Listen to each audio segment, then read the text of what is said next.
The orc woman chose a human as her mate. The entire tribe was left speechless. The spear was already in her hand when she heard the sound. Not the sound of an enemy, not the sound of anything that should have made her stop. It was the sound of a pencil scratching paper, small, dry, almost ridiculous, coming from somewhere beyond the tree line where she was supposed to be alone. Graka did not lower the spear. She moved toward the sound the way she moved toward everything, quiet, deliberate, without mercy. 28 summers of training had made her body a thing that did not hesitate. Her legs carried her forward before her mind had finished deciding. Branches moved aside. Ground compressed under her weight. The sound got louder. And then she saw him. He was sitting on a flat rock at the edge of the Stonefang perimeter, a place where no outsider should have been, a place where 3 warriors had lost their lives in the last decade for wandering too close, and he was drawing a tree. Not hiding, not running, drawing a tree with a small pencil in a leather-bound book that was already thick with other drawings. He had not heard her coming. That alone should have told him something about how close he had come to dying. He was human. That was the first thing she registered. Short by her standards, lean, with dark hair that was going in too many directions at once, and skin that had been burned red by too much sun. He wore a traveling coat with more pockets than any reasonable coat needed. A canvas bag sat at his feet, spilling over with rolled paper and small glass bottles of ink. Around his neck, a compass hung on a cord. Around his wrist, a leather strap held more pencils than she had fingers. He was the least threatening thing she had ever seen in her life. And he still had not heard her. She stood 10 feet behind him and watched him add a branch to the tree he was drawing. He tilted his head, erased something, added it back differently, made a small sound of satisfaction, turned the page and began noting measurements in a margin distances she realized between landmarks. He was mapping. He had wandered into Stonefang territory, and he was mapping it, calmly, as though it were any other piece of land and not the most dangerous stretch of forest between the eastern river and the mountain cliffs. Graka cleared her throat. He dropped the pencil. It hit the rock, bounced once, rolled toward her boot and stopped. He turned around. He saw her. He saw the spear.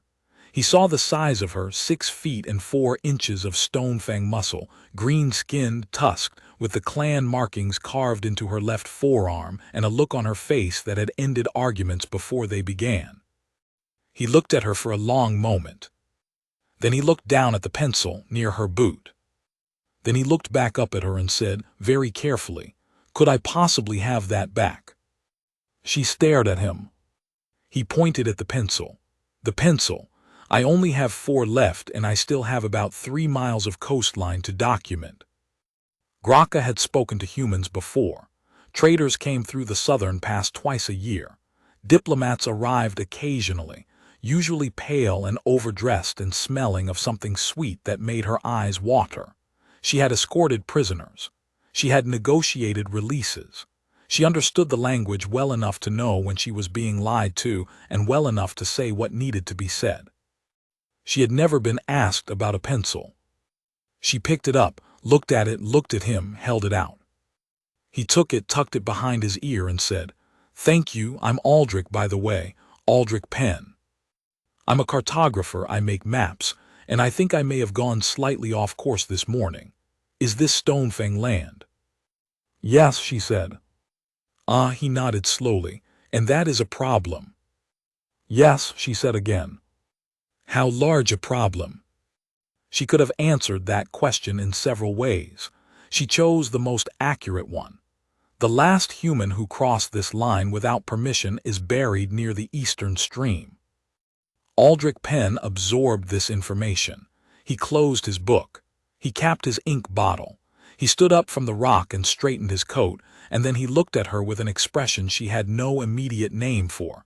Not fear. Something more careful than fear and more honest than bravery. "I crossed the line by accident," he said. "I wasn't mapping your territory to use it against you. I'm contracted to the Northern Trade Council. I document geographic features for safe route planning. I don't work for anyone who has reason to harm your people. I can show you my papers if that helps."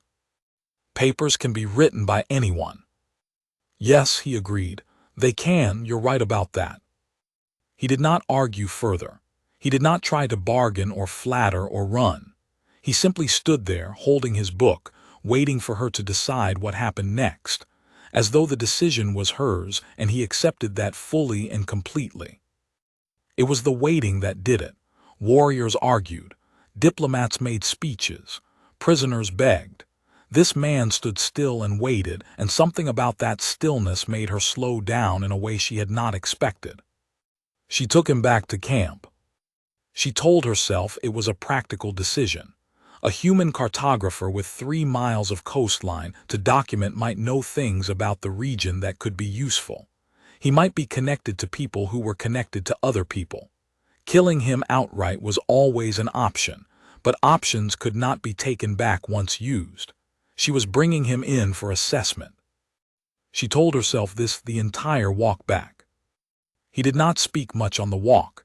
He looked at things, the way the light came through the canopy, the angle of a particular ridge, the color of the soil near a dry stream bed, and she could see him cataloging it all, storing it. Not for malice, just because he was a person who looked at things and remembered them. When they reached the outer edge of camp, the first warrior who saw them stopped walking entirely. The second one grabbed a weapon. The third called out to the war chief. And her father, broad, gray-haired, 60 summers old and still the most dangerous thing in any room he entered, came out of the longhouse, looked at his daughter, looked at the human standing beside her, and said nothing at all for a very long time. In Stonefang tradition, silence from the war chief meant the situation was being considered. Considered situations were not yet condemned. Graka knew this. She also knew that her father's silence was not the comfortable kind. She spoke first. "He crossed the perimeter without knowledge of the boundary. He is a cartographer. He carries no weapons. He may have information of value regarding the northern trade routes." She kept her voice flat, professional, the voice she used when she was presenting a problem and offering a solution. "I recommend we hold him and assess." Her father looked at Aldrich. Aldrich looked back. He did not shrink. He did not puff himself up either. He just looked clear-eyed and present. "He doesn't look like much," her father said. "No," Graka agreed. "He's not afraid of you." She said nothing. Her father turned and went back inside, over his shoulder. "Give him the outer tent, feed him. Don't let him map anything without supervision." That was the first day. What nobody said, what nobody would say for a long time, was that in the 28 summers of Graka's life, she had never brought anyone to camp. Not a prisoner, not a trader, not once. The outer perimeter was her zone, her responsibility, and what happened there stayed there. She had walked this particular human all the way in. The elders noticed. She saw it in the way Marna, the eldest of the council, silver-braided and sharp as a stone edge, watched her cross the camp with Aldrich Penn at her side. Marna noticed everything. She had been noticing Graka for years, specifically, the way one watches a river that is still running in the wrong direction. Graka was 28. The choosing season had already begun. She went to her own tent that night, lay down and stared at the roof. She thought about her day in a practical way. She cataloged the decisions she had made and assessed each one for efficiency. This was her habit. It usually worked. She got to the part where he asked about the pencil. She stayed there longer than made sense. Outside, the camp settled into its night sounds. Fires banked. Children were carried in. The outer guard changed shifts. Somewhere near the east side of camp, in the tent she had requisitioned without entirely meaning to, Aldrich Penn was probably still drawing things. He had asked for a candle when they settled him in. Just one candle. She had sent it. That was practical too. She closed her eyes. She told herself the same thing she had told herself all day, the thing that was true and also not the whole truth. She had made a sound professional decision in an unexpected situation, and tomorrow she would assess the asset and report findings to her father, and that was the beginning and the end of it. The camp was quiet. A pencil had rolled to her boot and stopped. She did not know why she kept thinking about that. Aldrich Penn had been in difficult situations before. He had been caught in a mountain storm with nothing but a tent and 3 days of dried food. He had crossed a disputed border during a territorial argument and talked his way out of it using nothing but a hand-drawn map and a very confident tone. He had once spent 4 days lost in a salt marsh before finding his way out by following bird migration patterns, which he had read about once in a book and retained, because he retained almost everything he read. None of those situations had felt quite like this one. He sat in the outer tent on the first morning and listened to the camp come alive around him, fires being lit, something heavy being moved, voices in the Stonefang tongue deep, layered, with click sounds in the back that he had never heard in any of the 3 languages he spoke. He had his book open and he was already making notes, not maps, just vocabulary. He wrote down the sounds as closely as he could represent them in letters. He wrote down what he thought they might mean based on context. He was aware this might seem alarming to anyone watching. He did it anyway. It was how he processed the world. He wrote things down. The world became manageable when it had edges and margins. The woman who had brought him in appeared at the tent entrance without announcement. She was very large. He had registered this the day before and he registered it again now, not with fear but with the specific attention he gave to things that were genuinely impressive. She stood 6 feet and 4 inches. Her shoulders were built like something structural. The clan markings on her left forearm were carved deep and old, the kind that meant the person had earned them young. She wore her dark hair pulled back without ceremony, and her face was the kind of face that did not arrange itself for anyone's comfort. She was also the most watchful person he had ever been near. She looked at everything and showed nothing.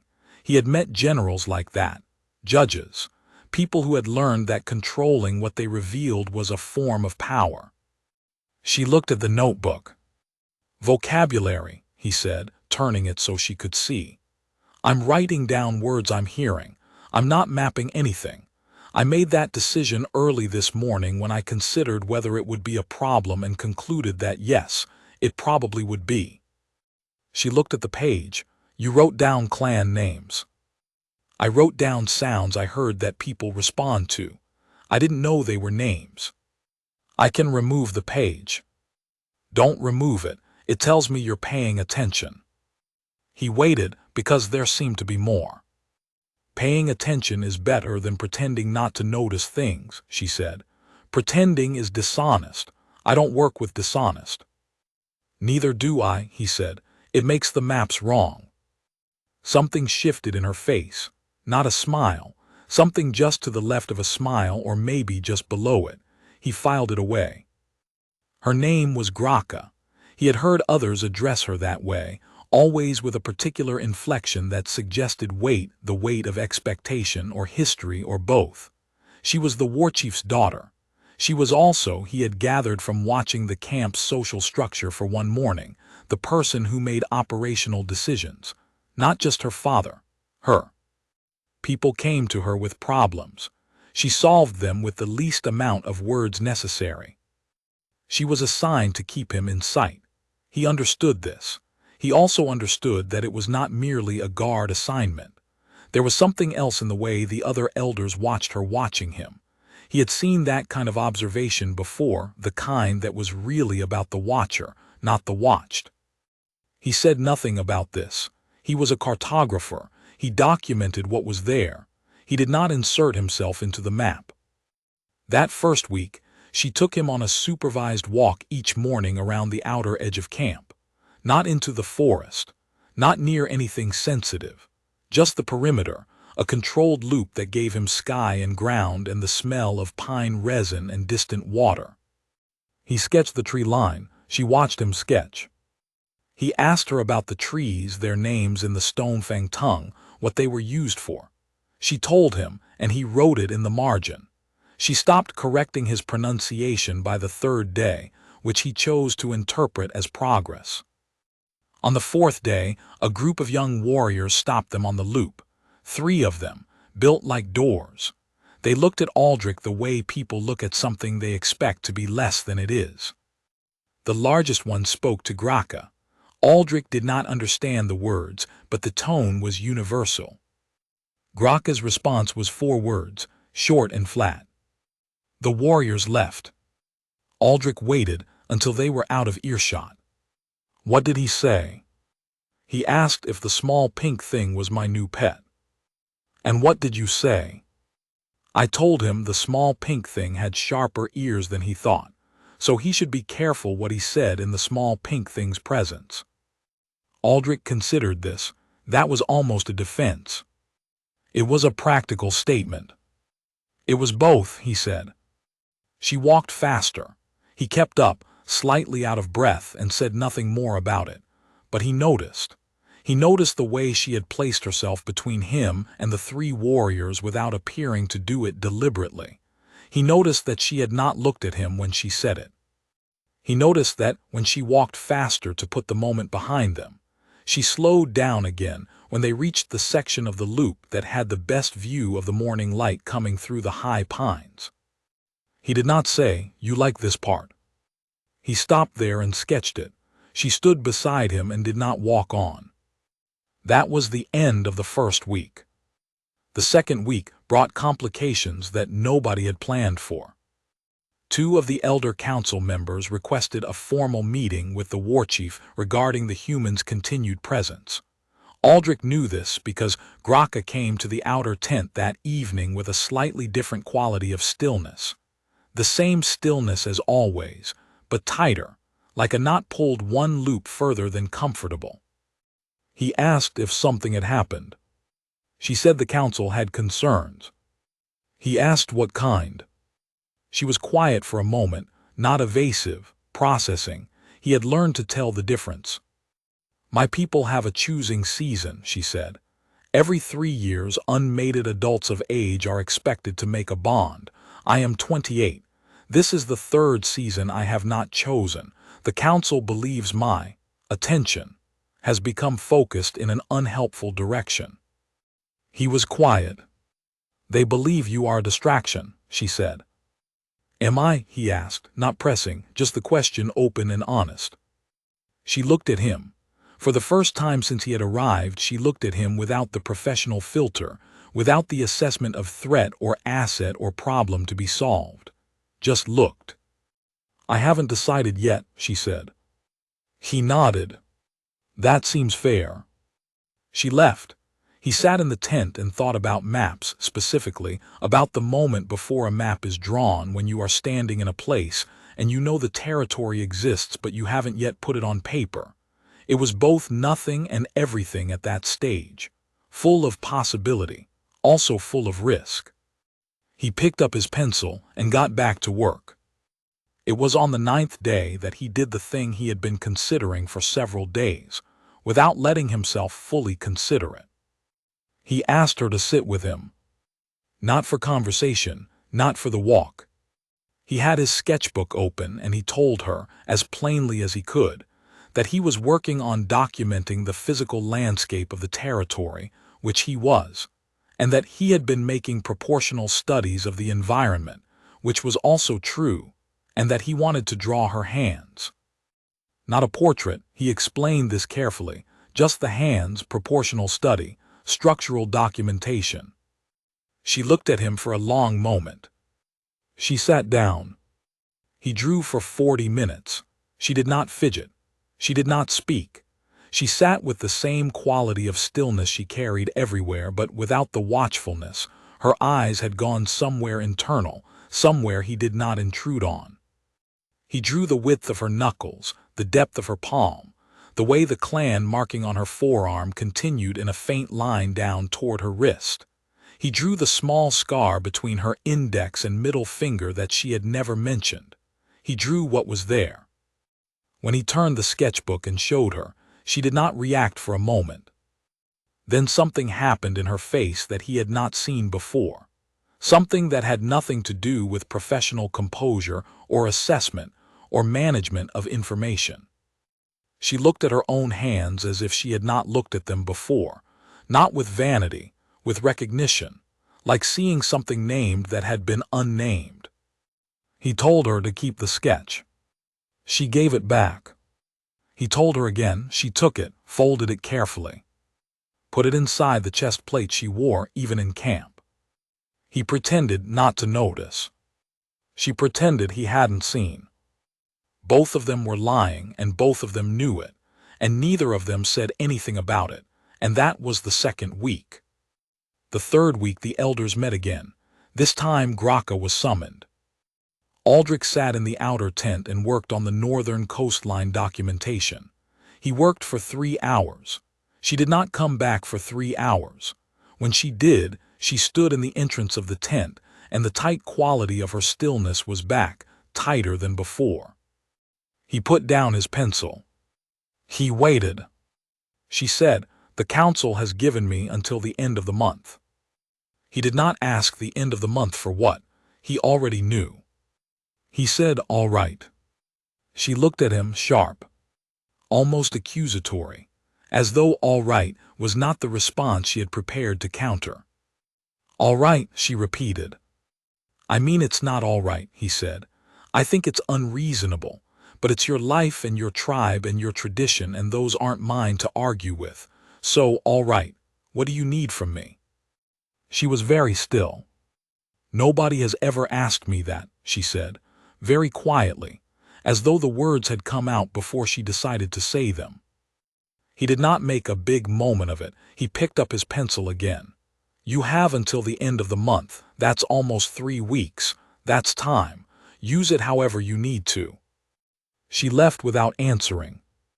He stared at the coastline drawing for a long time, without adding anything to it. Outside, the camp made its regular sounds.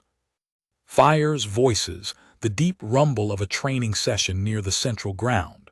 Somewhere, a child was laughing at something. The wind moved through the high pines in the particular way it did in this valley, straight down from the ridge, carrying cold from the heights. Aldrich picked up a fresh page. He labeled it with the date, the location, the elevation estimate, standard documentation. Then he started drawing the camp from memory, just the layout, just the shapes, not to use, not to give to anyone, just because he was a person who looked at things and kept them. He drew the outer tent, the path to the longhouse, the fire circle, the 3 pines at the north edge of camp that leaned toward each other like they were sharing something. He drew a figure standing at the perimeter, looking out at the tree line. He sat with that drawing for a while. Then he closed the book and went to sleep. News travels faster than horses in a world where everyone has a stake in what they hear. By the time the second week became the third, and the third pushed toward the end of the month the elders had set, word had spread beyond the Stonefang perimeter. Not rumors, not distortions.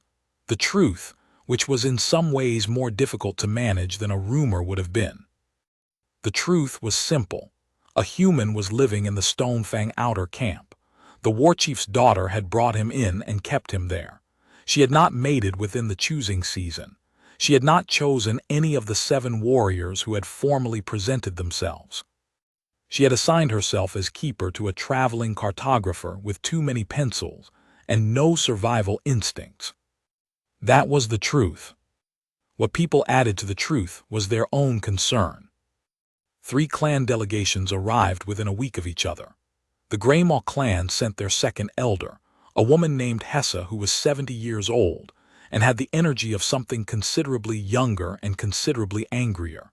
The Ironhold clan sent a young warrior named Breck who was built like a siege weapon and seemed to believe his physical presence was a form of argument.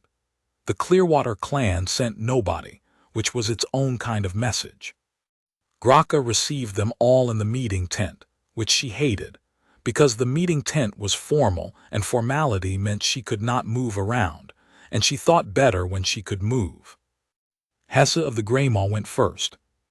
She spoke for 11 minutes about tradition, bloodline, the responsibility of a warchief's daughter to the stability of interclan alliances, the historic precedent of the Stonefang choosing season, the particular concerns that arose when a high-ranking female of breeding age made choices that destabilized the social structure, and the collective anxiety of the Eastern clans regarding the presence of a human inside a Stonefang encampment.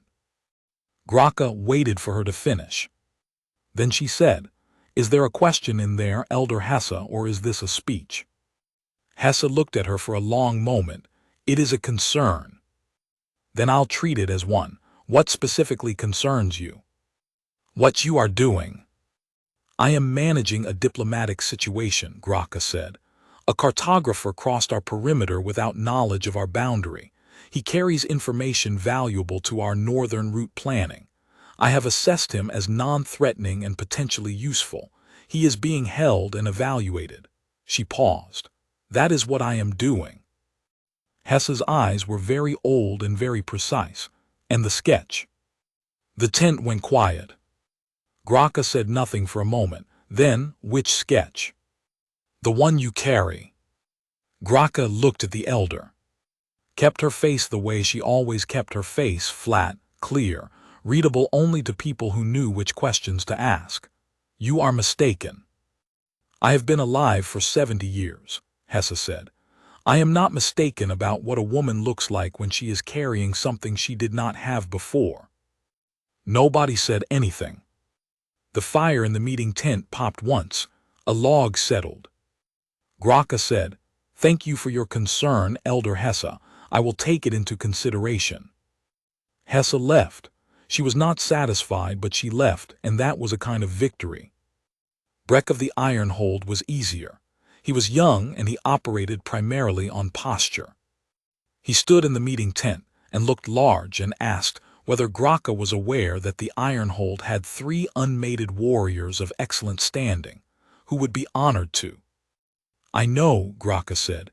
"Tell them I am honored by the consideration. Tell them I will think about it." She would not think about it. He left.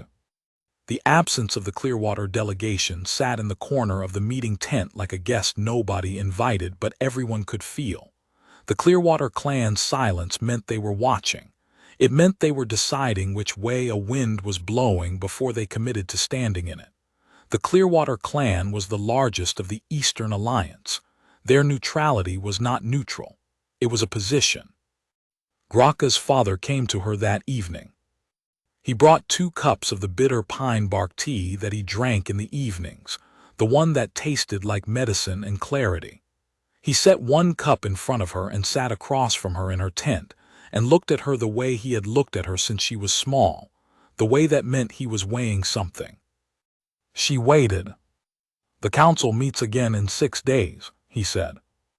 "I know. After 6 days, they will make a formal recommendation." "I know.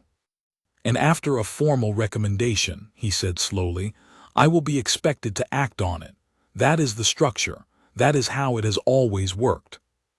She held her cup. The tea was too hot. She held it anyway. "Is this where you tell me to choose someone?" "No," he said. "This is where I tell you what the situation is. You know what the situation is. You have always known. I have never needed to explain things to you." She looked at him. "What I am telling you," he said, "is that 6 days is not a long time, and after 6 days what I can do becomes limited."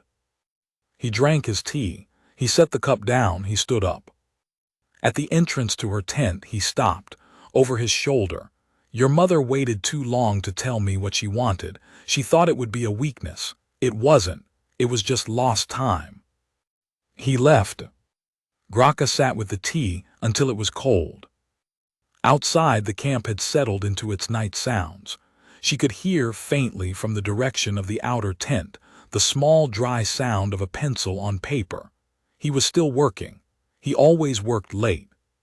She had noticed this early on, and had noted it as a professional observation, and had continued to notice it every night since, and had run out of professional justifications for why she kept listening for it. She took the folded sketch out from inside her armor. It was soft at the creases now. She had unfolded it more times than she would say. She looked at her own hands in the drawing.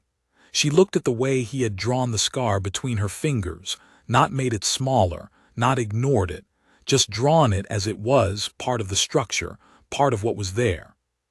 She thought about what her father had said, about her mother, about lost time. She thought about the end of the month. She thought about what she was and was not prepared to carry. In the morning, she went to the outer tent earlier than usual.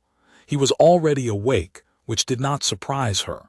He had ink on his left hand and a half-eaten piece of flatbread beside him, and he was annotating something in the margin of a large sheet. He looked up when she came in. She said, "There is something I need to tell you." He put down the pencil. She told him about the end of the month. She told him about the formal recommendation. She told him what happened to unmated females of her bloodline after a formal recommendation. The arrangement, the removal of choice, the way the tradition had been built for a time when survival required it, and had been kept long past when survival required it because traditions were easier to continue than to stop. He listened to all of it without interrupting.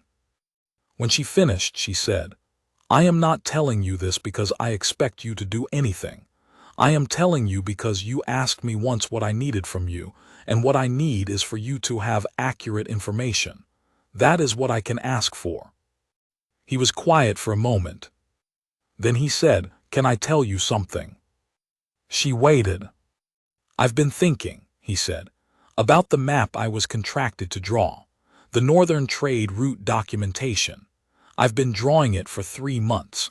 I know this entire region well enough now that I could draft a strategic overview, approach routes, border vulnerabilities, defensible positions, that would be valuable to anyone who wanted to approach this territory." She went very still. "I haven't done that," he said. "I made that choice early on and I've held it every day since, but I want you to know it's something I could have done. I want you to understand the scale of what I chose not to, because I want you to understand that the choices I make about this territory are not accidental." She looked at him. "I have not mapped anything that could be used against your people," he said, "because they are your people. That is the only reason I needed." She sat down. They stayed there in silence for a while, not the silence of two people with nothing to say, but the silence of two people sitting near something large and deciding how to stand next to it. She said, finally, "The elders are going to say it is an abomination." "Probably," he agreed. "The Eastern clans will have opinions. They already do." "My father," she stopped. "Your father told you something last night," Aldrich said. "I don't know what, but you came here this morning and that's not the same as not deciding." She looked at him.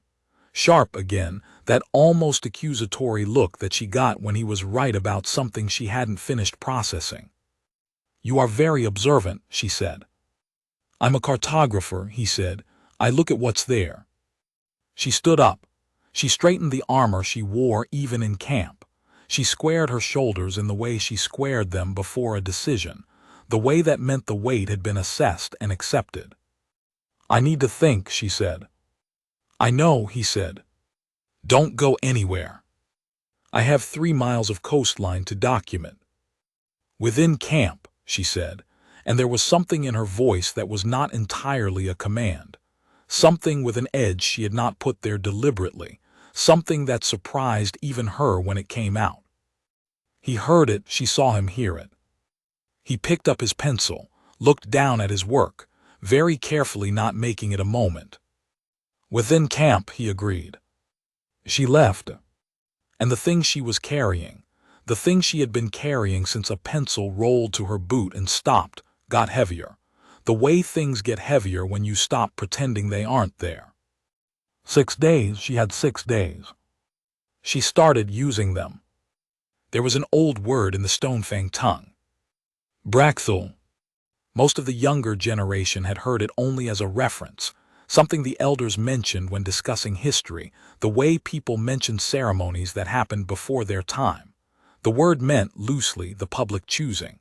The ritual in which a Stonefang adult of age stood before the full tribe, spoke the name of their chosen bond and let the tribe witness it. No mediation, no arrangement, no council recommendation. Just a person standing up saying a name. The last time a Brakthal had been invoked was 60 years ago. Graka's grandmother. The elders who remembered it were very old and spoke of it with the particular reverence people use for things that were extraordinary and slightly frightening. The rite was still valid. It was written into the tribal law, because written law was harder to remove than memory. Graka had known this since she was 14 and had gone through every piece of tribal law out of a particular stubbornness she didn't fully understand at the time. She had marked the page. She had never told anyone she marked the page. She found the book on the 4th of her 6 days. She stood with it open in her tent for a long time. The Brakthal had specific requirements. The person invoking it had to be of age, unmated, and standing within the full assembly of the tribe. The name spoken had to be spoken aloud in the old tongue. Once spoken, it was binding unless the named person refused, and refusal was the named person's right, no shame, no consequence, no clan argument. If the named person accepted, the council's recommendation became void. If the named person refused, the council's recommendation stood. There was no third option. She closed the book. She went to find Aldrich. He was sitting near the East Pine cluster, the 3 trees that leaned toward each other, sketching the way the afternoon light fell through the branches. He looked up when she approached. He read her face the way he read landscapes, noting the specific features, not imposing a meaning onto them, just seeing what was there. She sat down beside him. She said, "There is a ritual." He listened. She explained it. She explained the old tongue, the requirement, the binding nature of the spoken name, the refusal clause. She explained what it would mean in front of the tribe. She explained what it would mean for her if he refused. She explained it precisely and completely because she had decided that accurate information was the foundation of everything she was willing to ask for. When she finished, he was quiet. She said, "I am not asking yet. I am giving you information. You have the right to know the structure of what I am considering before I consider it in front of anyone else." He looked at the 3 pines. The light had shifted while they were talking. "If I accepted," he said slowly, "what would that mean for you, in practical terms?" "I would be bonded. The council's timeline would be void. I would have made the choice by the right and it would be recognized." "And for you, not for the law, for you." She was quiet for a moment. The honest answer was more difficult than the legal one. "It would mean I stopped waiting," she said, "for someone to make the situation easier, for the right time, for my father to give me permission without being asked." She paused. "I have been waiting for those things for a long time. I am tired of waiting for them." He turned to look at her, that clear, quiet look. "And the sketch," he said. "What about the sketch?"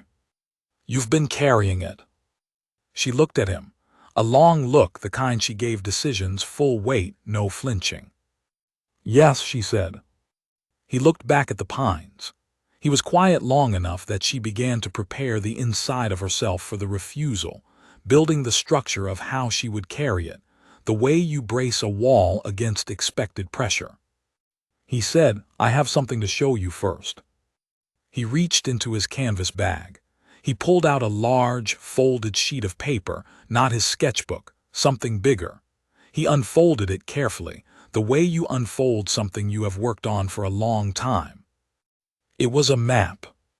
She looked at it. Her hands took the edges without deciding to.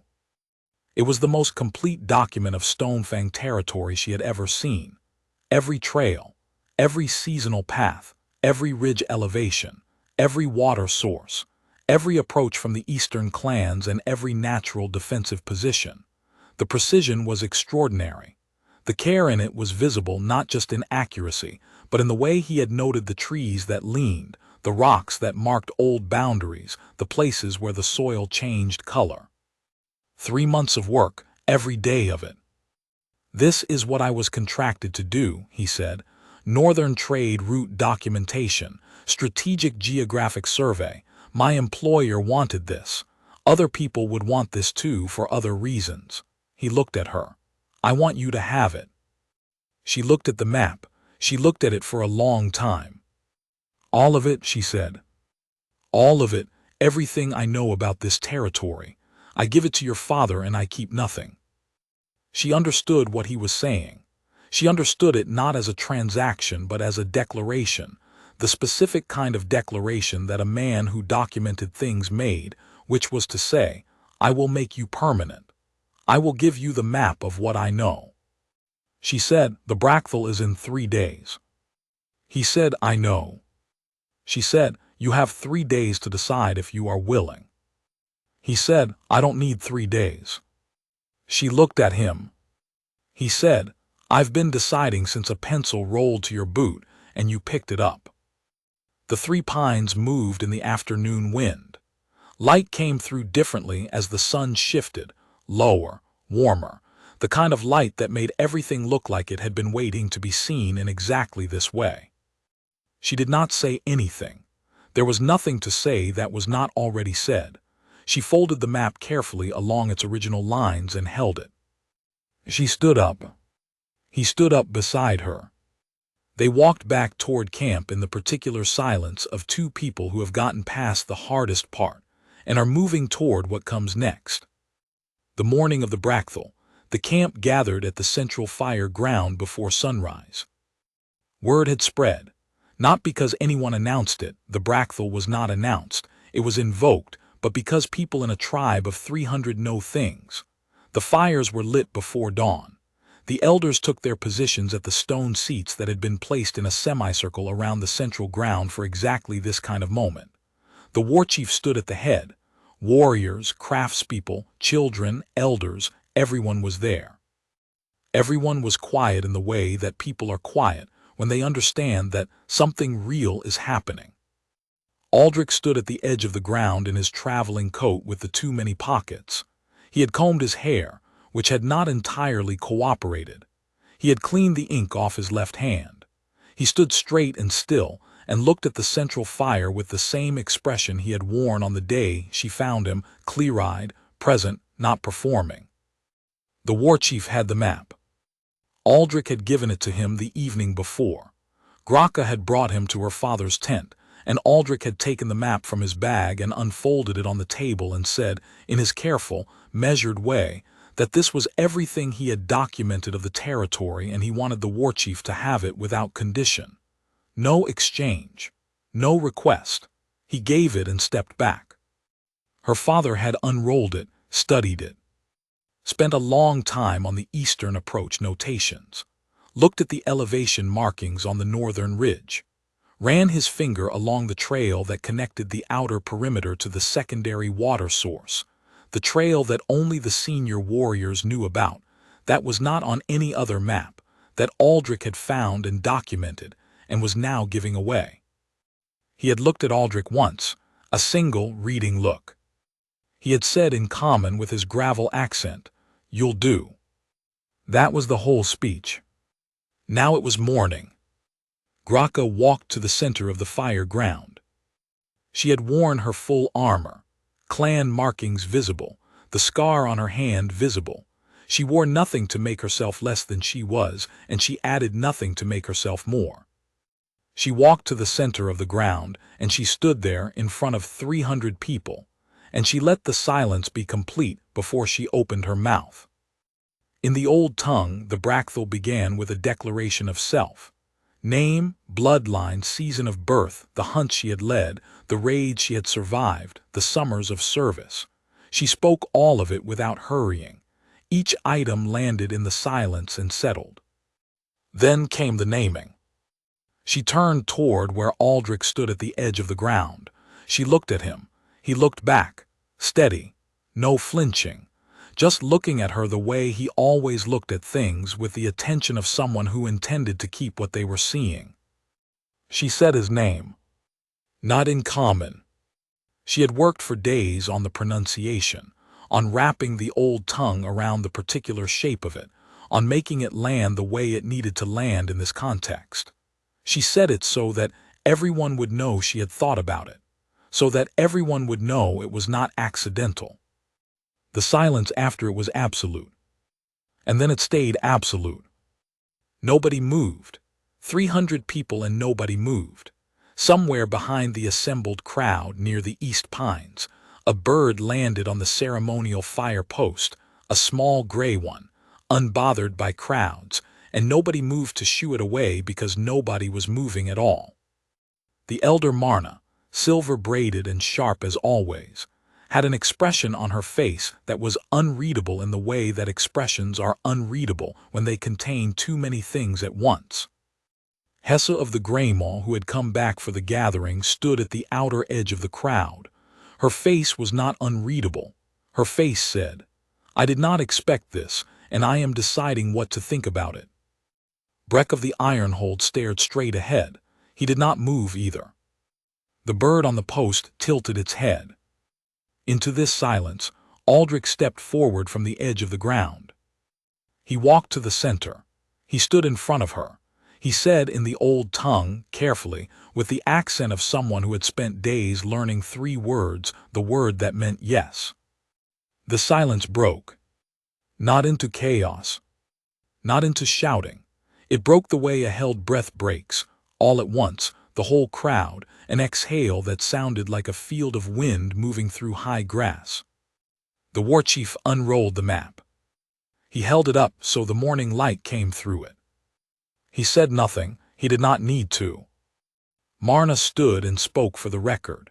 She spoke the formal words that made the Brackthel binding, the legal acknowledgement, the voiding of the council's recommendation, the entering of the bond into the tribal record. She spoke without expression, without opinion, with the precision of someone who took the law seriously regardless of what she thought about the situation. When she was done, she sat back down. The assembled tribe was still not making the sounds of a normal morning. Graka looked at Aldrich. He looked back, still no flinching. The same expression as day 1, day 14, day 40-something, present and certain and not performing anything. He said very quietly, just for her, "For the record, I have wanted to say that word since the 3rd week." She said nothing for a moment. Then she said, "You waited. You needed to come to it yourself. I wasn't going to be the map you didn't choose to follow." She looked at him, that long full-weight look. "That is the most cartographer thing anyone has ever said to me," she told him. He smiled. It was the first full, uncomplicated smile she had seen from him, not the careful ones he used in professional situations, not the slightly self-aware ones he used when he knew he was being observed. This was the kind that had nothing behind it except itself. She did not smile back. She was not built for that, not in public, not with 300 people watching. But something in her face, some tight thing, released, just slightly, enough to be visible to someone who had been looking at her carefully for 6 weeks. He noticed, he always noticed. The morning continued. The camp changed. Not all at once. Not without argument. The Greymaw elder Hesse did not pack up her opinions and leave when she left. She took them back to her territory and distributed them widely, which meant the following months were punctuated by periodic delegations, arriving to register concerns that Graka addressed with the same flat precision she applied to every problem that needed solving. Breck of the Ironhold stopped coming altogether after the 4th visit, which was a form of acceptance even if it was not spoken. The Clearwater clan sent a delegation in the 2nd month, not to argue, to observe.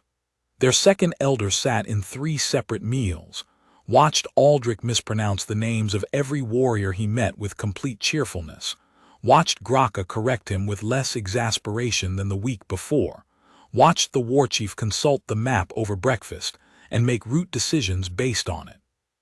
The Clearwater Second Elder went home and told his council that the situation was stable, and the humans seemed to be useful, and they should probably not make an enemy of the Stonefang over it. The Clearwater clan did not make an enemy of the Stonefang over it. Internally, the tribe adjusted the way that large, established things adjust to changes, slowly, unevenly, with friction at some points and surprising ease at others. The children were the easiest.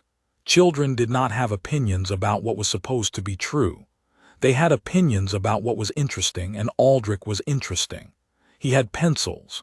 He drew things for them, quick sketches of their faces, their dogs, the camp's cats, the outline of the mountain you could see from the North Ridge on a clear day. He drew the camp cook's favorite pot in precise and loving detail, and she put the drawing on the wall of the kitchen, which was the first sign that the kitchen had decided not to have a problem with him. The kitchen deciding not to have a problem with someone was considered, within the tribe, to be more meaningful than the formal council. The senior warriors took longer. Not all of them. Joran, who was 45 and had fought alongside Graka's mother before her death, came around by the third week when Aldrich correctly identified a weakness in the eastern approach route that Joran had been arguing about for 2 years without anyone listening. The map settled the argument. Joran was a practical man. He appreciated settled arguments. Others took the better part of a season. A few never fully arrived at acceptance, but they arrived at the functional equivalent, which was treating Aldrich as an established feature of the territory, the way one treats a large rock. It is there. It is not going to move. You root around it and get on with things. Aldrich got on with things. He finished the Northern Coastline documentation. He filed the contracted report with the Northern Trade Council, the version of it that had been agreed, the one that documented safe passage routes and geographic features without any of the strategic detail that was now in the warchief's possession and no one else's. He received his contract payment.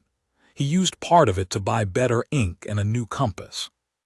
He used the rest to commission a large format printing of the full Stonefang territory map, produced in the Stonefang colors, with Stonefang clan markings on the border, which he presented to the warchief as a finished thing, and then put away.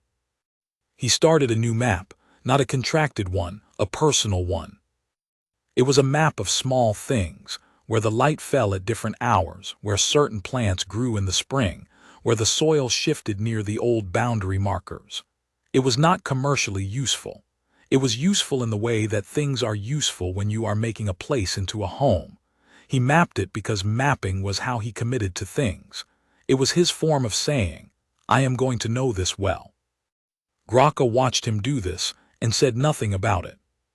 She also moved his outer tent to a different position, closer to the main camp, closer to the fire circle, closer to her own. This was done practically, with very little ceremony. The outer tent was needed for storage. It was a logistical decision. She had made this logistical decision 3 weeks after the Brackthal. Joran noticed. He said nothing about it. The kitchen noticed. They sent better food to both tents without being asked. Life settled into its shape. There were still arguments. The choosing season came around again in the spring and brought with it a young female warrior, 17, fierce, with her mother's jaw and her father's stubbornness, who had been seen at the southern market spending time with a human trader. She was the third daughter of one of the middle-ranking families, not highborn but proud. The family did not know what to do. The elders did not know what to do. Everyone looked at Graka. She had not expected to become a reference point. She had simply made a choice, and the choice had been witnessed by 300 people, and now it existed in the world as a thing that had been done, a path that had been walked, which meant it was possible to walk it, which meant that other people who were looking for permission to want what they wanted were looking at her and seeing. Possible. She had not planned for this. She was not entirely opposed to it. The young warrior came to her privately one morning, before the camp was fully awake. She stood outside Graka's tent with her hands inside her sleeves, and a question on her face that she had not yet found words for. Graka looked at her. She was 17. She was terrified. She was trying very hard not to look terrified, which Graka recognized because she had done the same thing for a very long time. She said, "Come inside, I'll make tea." The tea was bitter and hot, and they sat with it while the camp woke up outside, and the young warrior asked, in the way that someone asks a question they've been holding for a while, whether it had been worth it. Whether the silence and the politics and the weight of being the first was worth what came after. Graka thought about how to answer that honestly. She thought about a pencil rolling to her boot. About 40 minutes of silence in a tent while someone drew her hands as though they were worth looking at. About her father's voice saying, "Your mother waited too long." About 3 words in the old tongue, learned badly and spoken carefully. About a bird landing on the ceremonial post while 300 people held their breath. About a map given away without condition. About a tent moved 3 weeks after a ceremony for logistical reasons that had nothing to do with logistics. She thought about carrying something heavy and discovering that the weight was different from what you expected, not lighter exactly, but more evenly distributed, better held. She did not give the girl a speech. She did not give her a lesson or a strategy or a reassurance. She had no authority over what the girl would face, and she would not pretend otherwise. She reached inside her armor. She took out the sketch, soft at the creases now, almost worn through at the fold lines from being handled so many times. Her own hands, drawn by a person who had looked at them and seen them as something worth seeing. She held it out. The girl took it, looked at Graka. Graka said, "Decide what you can afford to carry, then carry more." She took the sketch back, folded it along its lines, returned it to its place inside the armor. She stood up. Outside, Aldrich was already awake. She could hear the pencil, the small, dry scratch of it, regular as a heartbeat. He was mapping something. He was always mapping something. The sound of it had become, without her deciding it would, the sound of morning. The thing you heard when you woke up and knew where you were. She went to the entrance of her tent. The young warrior was still sitting with her tea, looking at the ground, working through something interior that was hers to work through. Graka looked at her once more. Then at the camp, coming alive in the early light, fires lit, voices starting, the smell of the cook's work drifting from the kitchen, the 3 east pines visible above the roof lines, leaning toward each other as they always had. She went home. The pencil kept moving. The morning kept going. And the tribe, which had been speechless once, was making all its usual sounds again. The sounds of 300 people getting on with a life that had changed shape and continued anyway. The way lives do.